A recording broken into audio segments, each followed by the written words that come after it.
Ayan, nagagawa ako ng milk tea tapioca. Ayan, pakuluan siya ng 30 seconds lang. Ayan, nakalagay 30 seconds. Tapos, pag lumambot na siya, ayan, pag lumambot na, isasala ko na siya para gagawin na ang milk tea. Ayan siya, 30 seconds muna siya. Ayan, isasala na natin para mag-dry siya. Dito ko siya ilagay. Malaking plastic siya na glass. Ay, hindi naman siya glass, basta baso.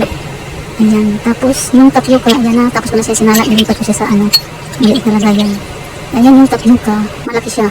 Tapos gagawa muna ako ng, mag-blend muna ako ng gatas kasi masarap pag nilagyan ng bubbles sa ibabaw. Gusto ko yung may bubbles. Iyan ko na siya, i-blend. Tapos pag magbabubbles na siya, ilagay ko na siya sa ibabaw para maganda yung niya magbubbles. Tapos lalagyan siya ng chocolate syrup.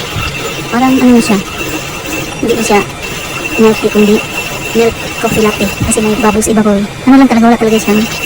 Wala talaga itong bubbles ng milk tea. Pero gusto ko may gusto ko yung bubbles, kaya ayan. Ayan, tapos na siya. Maya ilagay ko yan.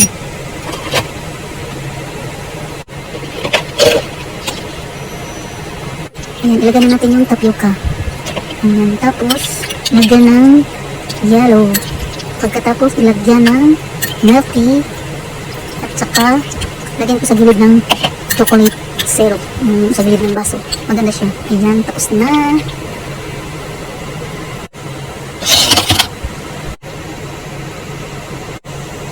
Ayan, ito yung ilagay ko na chocolate syrup sa gilid ng baso. Ayan siya.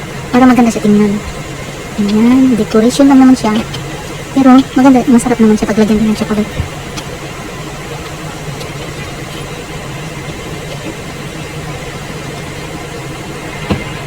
Oh, ayan, di ba?